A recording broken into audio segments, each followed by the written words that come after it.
Assalamualaikum warahmatullahi wabarakatuh. Selamat sore, salam sejahtera untuk kita semua. Shalom, Om Swastiastu, Namo Buddhaya, salam kebajikan.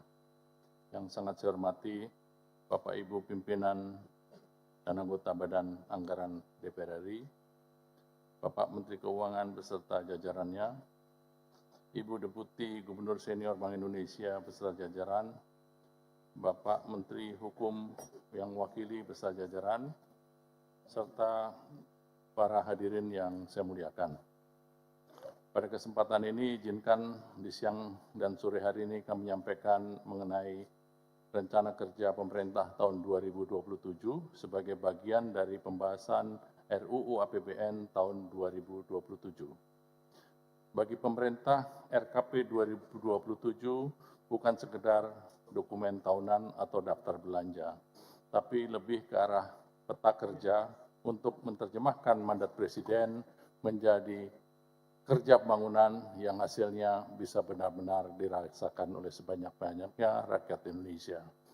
Bapak Ibu yang saya hormati, dapat kami sampaikan bahwa proses penyusunan RKP 2027 saat ini telah melalui berbagai tahapan yang juga melalui berbagai pembahasan, dan dengan demikian kami berharap hal ini bisa menjadi bagian dari rencana kerja pemerintah tahun 2027. Dengan tetap berlandaskan pada Pancasila, pembukaan Undang-Undang Dasar 45, dan khususnya pasal 33 Undang-Undang Dasar 45, RKP 2027 disusun dengan 3 lampiran utama yang berfungsi sebagai strategi, sebagai landasan utama dalam penyusunan RAPBN 2027, sehingga memastikan terciptanya kesinambungan antara prioritas pembangunan dan dukungan fiskal sebagaimana sudah disampaikan oleh Bapak Menteri Keuangan. Kelengkapan dokumen ini sudah kami siapkan dan kami mencoba untuk membahas secara ringkas dalam uraian yang saya sampaikan pada saat ini. Ibu dan Pak sekalian, mengapa kita perlu mempercepat pertumbuhan kita? Indonesia sudah terlalu lama di dalam ekonomi pendapatan menengah. Sejak tahun 1993, menurut catatan kami, Indonesia memang sudah keluar dari kategori pendapatan rendah, namun tetap belum bisa melompat menjadi negara berpenghasilan tinggi, di mana krisis tahun 1908 ditambah krisis pandemi COVID-19 juga menunjukkan bahwa meskipun fondasi ekonomi kita kuat, namun kita tetap harus waspada terhadap berbagai guncangan ekonomi yang terjadi selama ini. Karena itu pula pertumbuhan ekonomi tinggi tetap kita butuhkan. Tadi dari Bapak Pimpinan mengingatkan supaya kita juga selalu menjaga batas atas pertumbuhan ekonomi tinggi. Pertumbuhan ekonomi tinggi diperlukan untuk memperbesar kapasitas produksi nasional. Pertumbuhan ekonomi tinggi diperlukan untuk memperluas kesempatan kerja, dan pertumbuhan ekonomi tinggi juga dibutuhkan agar daya saing industri kita terus meningkat. Dan serta pada akhirnya, pendapatan per kapita hanya bisa diukur dan bisa dilalui kalau kita bisa mendapatkan pertumbuhan ekonomi tinggi. Dan namun demikian, pertumbuhan ekonomi tinggi tetap harus dilakukan juga memenuhi pemerataan ekonomi yang semakin luas dan turunnya kesenjangan ekonomi. Ibu dan Pak sekalian, dengan dukungan Bapak Ibu, semua RKP 2027 kita tempatkan sebagai momentum untuk membangun trajektori pertumbuhan ekonomi yang lebih tinggi, hingga kita mencapai batas tahun 2029 sesuai yang ditetapkan Astacita. Target tersebut harus kita capai dengan optimisme, namun tetap harus realistis. Melalui penguatan produktivitas, melalui peningkatan investasi, melalui percepatan industrialisasi untuk menciptakan lapangan kerja yang lebih berkualitas. Selanjutnya, lebih lanjut, pertumbuhan ekonomi juga diarahkan agar tidak hanya tinggi saja, tetapi juga lagi-lagi harus berkualitas. Pertumbuhan ekonomi tinggi juga harus inklusif, dan pertumbuhan ekonomi tinggi juga harus berkelanjutan dengan arah mencapai sasaran pembangunan, yaitu penurunan jumlah orang miskin, terutama kemiskinan ekstrim yang tadi sudah disampaikan oleh Bapak Menteri Keuangan, rasio Gini yang juga harus terus turun, dan tingkat pengangguran terbuka juga harus makin turun, dan dengan demikian kalau itu terjadi maka peningkatan indeks modal manusia juga akan membaik, dan termasuk juga kesejahteraan petani, kesejahteraan nelayan, dan kesejahteraan orang-orang yang pada saat ini pada kondisi yang di level bawah. Ibu dan Bapak sekalian, oleh karena itu pertumbuhan ekonomi 2027 dalam RKP ditargetkan sebesar 6% dengan dorongan kebijakan utama diantaranya pengembangan industri strategi, peningkatan produktivitas dan produksi pangan utama, mendorong produktivitas 10 juta penduduk yang berusaha dan bekerja melalui Prokesra, menjaga daya beli masyarakat, serta memastikan bahwa optimalisasi aset BUMN dan pengembangan kawasan industri, serta pengembangan kawasan-kawasan ekonomi khusus lainnya. Bapak Ibu anggota Dewan yang saya hormati, pertumbuhan ekonomi nasional tidak hanya kuat secara agregat, tetapi juga harus merata antar wilayah dan inklusif. Karena kami mengamati juga ternyata ada daerah-daerah tertentu yang pertumbuhan ekonominya sangat tinggi, namun juga kesenjangannya juga relatif tinggi. Ini merupakan bagian dari perencanaan pembangunan yang harus kita atasi bersama. Artinya, wilayah dengan pertumbuhan tinggi tetap harus dikawal agar manfaatnya tidak hanya terkonsentrasi pada kelompok-kelompok tertentu saja. Dan sesuai dengan arahan Bapak Presiden, di tahun 2027, PKPN yang terdiri dari 60 program yang tersebar dalam 8 klaster yang tadi sudah disampaikan oleh Bapak Menteri Keuangan. 8 klaster itu mencakup klaster pangan, klaster energi dan air, klaster pendidikan, klaster kesehatan, klaster hilirisasi, klaster infrastruktur, klaster ekonomi kerakyatan, dan klaster desa, serta yang paling penting salah satunya adalah penurunan jumlah orang miskin. PKPN yang menjadi program dan kegiatan yang paling prioritas pada tahun 2027 ini intinya adalah pertumbuhan tinggi akan dicapai dari program-program prioritas melalui program-program yang punya multiplier effect di bidang pembangunan, khususnya pembangunan yang mengarah kepada pemerataan. Ibu dan Bapak sekalian, RAPBN 2027 disusun dengan peran sebagai shock absorber sekaligus counter-cyclical untuk meredam guncangan ekonomi di tengah badai ketidakpastian global yang tadi juga sudah disampaikan oleh Bapak Menteri Keuangan. Berdasarkan arah kebijakan fiskal dan target sasaran pembangunan nasional tersebut, defisit anggaran dalam postur RAPBN tahun 2027 sebesar 601,2 triliun atau sekitar 2,4% terhadap PDB dengan rasio utang yang terukur dan terkendali dan dijaga dalam batas aman. Pendapatan negara pada RAPBN 2027 sudah disampaikan oleh Bapak Menteri Keuangan, namun demikian kami izinkan kami menyampaikan beberapa hal khususnya di fokus pada RAPBN tahun 2027 antara lain menyempurnakan kebijakan perpajakan serta mengoptimalkan PNBP sebagai salah satu sumber pendanaan dan difokuskan pada peningkatan kualitas belanja di mana kita berharap ada spending yang lebih baik, memperkuat harmonisasi kebijakan fiskal pusat dan daerah, meningkatkan kualitas pelayanan publik dan mempercepat pemerataan bangunan serta memperkuat fiskal daerah. Dan yang terakhir adalah mendukung pembangunan dengan tetap menjaga kesinambungan dan stabilitas fiskal pasar keuangan. Selanjutnya, pengendalian dan evaluasi merupakan bagian yang tak terpisahkan dari siklus perencanaan bangunan. Dan arah pengendalian dan evaluasi ke depan akan difokuskan untuk memastikan pencapaian trisula pembangunan. Pada sisi pengendalian, fokus kita diarahkan pada PKPN dan proyek strategis nasional sebagai program yang menjadi motor penggerak utama pembangunan nasional. Sebagai penutup, izinkan saya menyampaikan bahwa penguatan Pak Menteri. Ya. Tadi ketika Bapak menyampaikan postur, keseimbangan primernya berapa? Tadi sudah disampaikan oleh Bapak Menteri Keuangan. Enggak, Bapak ada juga itu. Berapa? Enggak kelihatan, Pak. Ya. 20,9. Daripada saya salah. Berapa? Sama? Hah? Ya, saya sudah 20. Ya udah. Terus Pak. Kita samakan saja dengan Menteri Keuangan supaya saya tidak mengulang. Izinkan saya mengulangi, selanjutnya pengendalian dan evaluasi merupakan bagian yang tidak terpisahkan dari siklus perencanaan pembangunan, di mana arah pengendalian dan evaluasi ke depan akan difokuskan untuk memastikan pencapaian trisula pembangunan. Sebagai penutup, izinkan saya menyampaikan bahwa secara umum, muatan substansi rencana kerja pemerintah 2027 telah selaras dan difungsikan untuk menerjemahkan prioritas pembangunan ke dalam RAPBN seperti yang disampaikan berulang kali oleh Bapak Menteri Keuangan, pertumbuhan yang lebih tinggi dan kesejahteraan yang lebih cepat.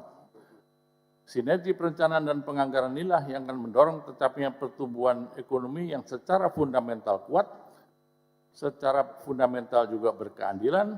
Tujuannya adalah penurunan jumlah orang miskin dan peningkatan kualitas SDM sehingga asta-cita bukan sekedar cita-cita, melainkan target yang terukur dan dapat kita capai bersama. Demikian yang saya bisa sampaikan. Terima kasih. Wassalamualaikum warahmatullahi wabarakatuh. Waalaikumsalam warahmatullahi wabarakatuh. Baik, selanjutnya Pak Dolfi ada? Silakan. Ke halaman 4, Pak Menteri. Sasaran dan indikator pembangunan. Hanya perlu klarifikasi aja nih Pak Menteri. Iya, Pak. Tema fiskal kita tumbuh lebih tinggi, sejahtera lebih cepat.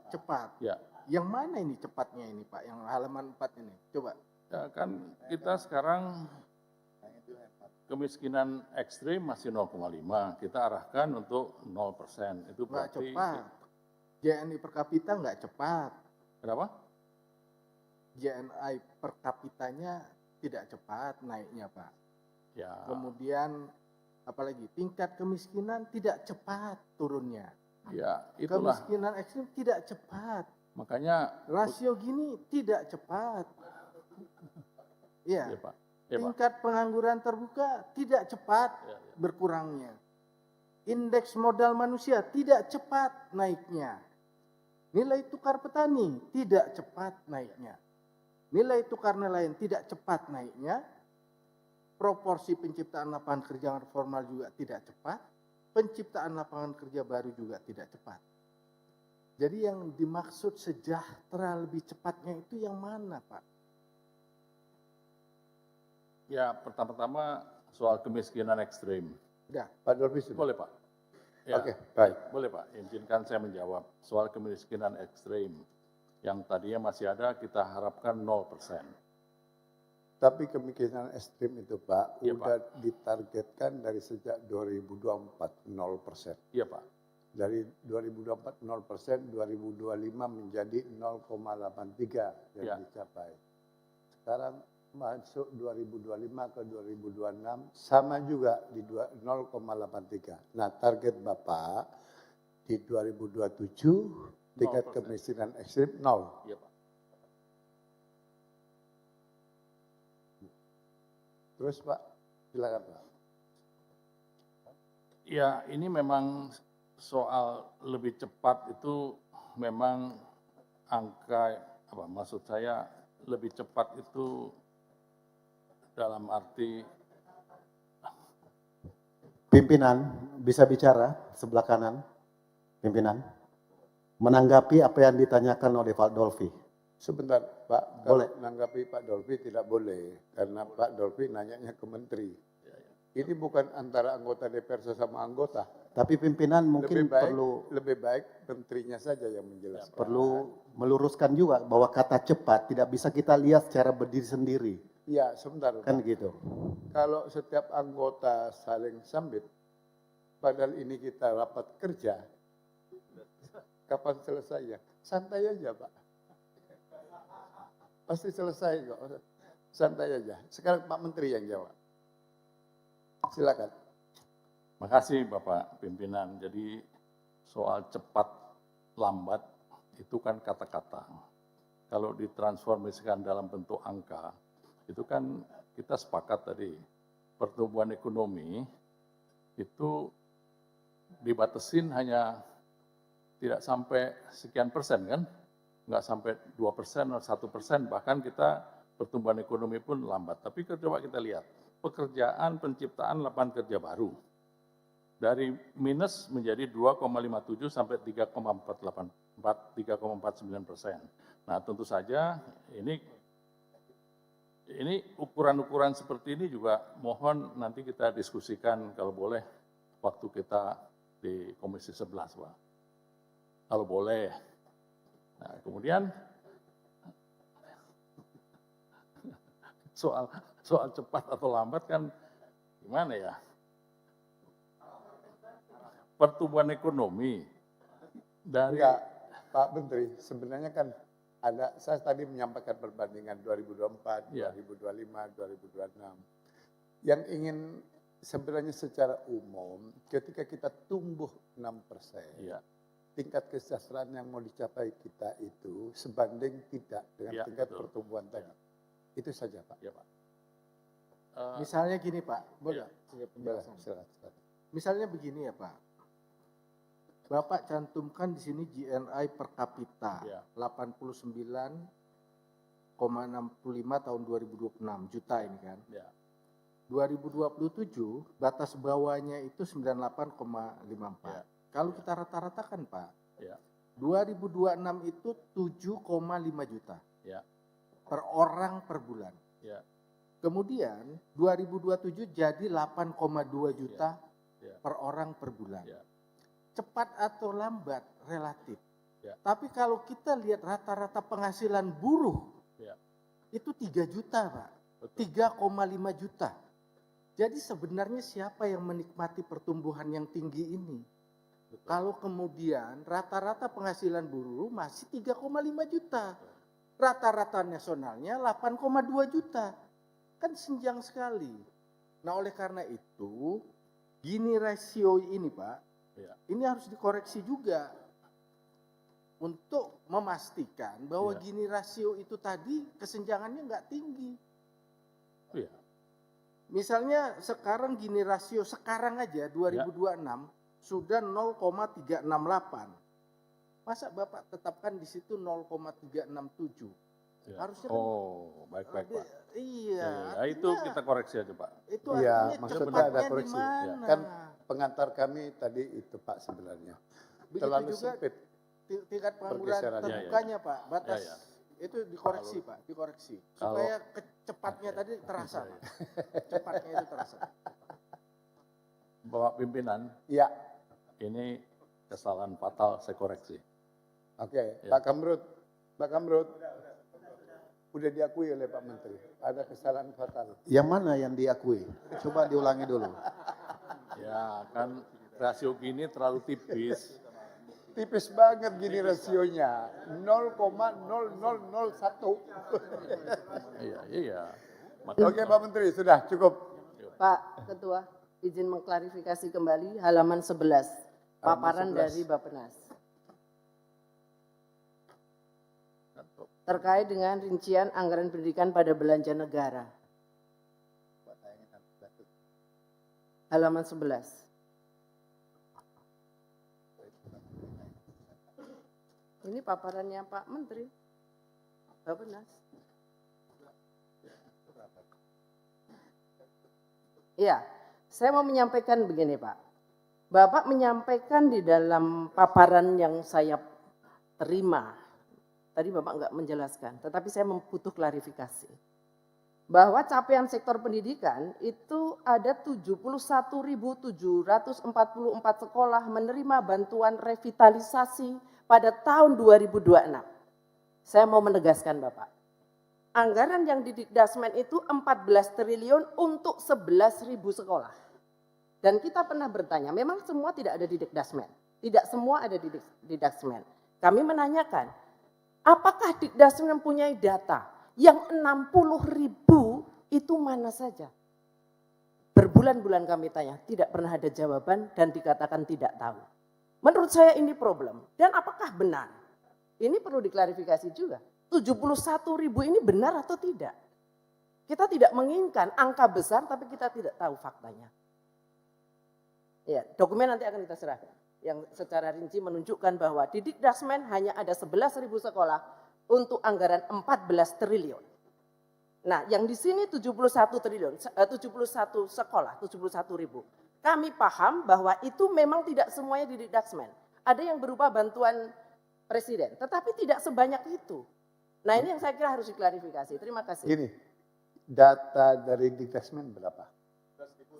11.000. Pak Menteri tadi di paparan 744. ada lebih 60.000. 60 Belum nya. belum yang kita hitung bantuan presiden langsung. Ya. Oke. Ya. Pak Menteri kira-kira 71.000 datanya valid, Pak. Valid Pak, itu anggaran sudah ditambahkan menjadi 71.000 sampai akhir tahun nanti. Mungkin anggaran yang waktu diskusi dengan Ibu yang belum ditambah mungkin Bu. Jadi kalau Ibu mau data, kami punya datanya nanti Pak Dirjen Anggaran bisa memberikan data sekolah yang mana aja. Oke, ada dua hal. Yang pertama nanti minta tolong Komisi 10 rapat dengan Menteri Dikdasmen memastikan angka yang dari Bappenas kali ini. Cocok apa tidak? Kalau memang tidak cocok, nanti di panja kita bahas lebih dalam. Toh Pak Dirjen Anggaran juga siap menyampaikan datanya. Sudah itu aja. Titik temunya nanti. Hah? Nah tanyakan di forum rapat resmi Komisi 10. Menterinya nggak jawab. Tidak bisa menjawab. Bikinkan laporan rapat Jadi kerja. tahunya hanya yang Hasil 11.000. rapat kerja 14 sampaikan ke triliun. Badan Anggaran. Baik. Nanti Badan Anggaran punya data ketemu dengan Menteri Keuangan dan Bappenas. Clear? Ya? Oke. Izin Ketua, Monggo. gue belakang Ketua, Dari? belakang ke kiri Ketua. Oh, mari silakan. Terima kasih Ketua dan anggota Banggar, Ketua Bapak Menteri semuanya. Seizin Kapoksi, saya mau nanyakan sedikit terkait TKD Ketua. TKD kita hanya naik 38 T. Kalau dibagi 514 kabupaten kota, itu hanya 7,4 miliar ke kabupaten kota. Yang dulu saya sampaikan di rapat kita sebelumnya, kemantapan jalan daerah hanya 55% nasional. Target RPJMN itu 65%, kita masih di bawah 10%.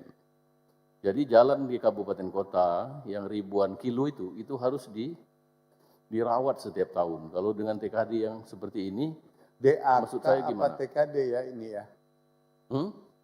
DAK apa TKD yang dibahas? TKD itu, maksudnya tambahan TKD-nya. Iya, TKD itu komponennya ada DAU, ada Ya. DBH, ada Ya, lengkap. dalam- Yang mana spesifiknya? Ya, DAK. Terima kasih Ketua, itu saja. Bagaimana menjelaskan bahwa kita bisa merawat jalan infrastruktur jalan kita di kabupaten kota se-Indonesia ini. Terima kasih. Baik, nanti itu akan dijawab oleh Dirjen Anggaran di panja belanja daerah dengan Pak Frans mana? Oke Pak Frans. Disiapkan Pak Frans ya.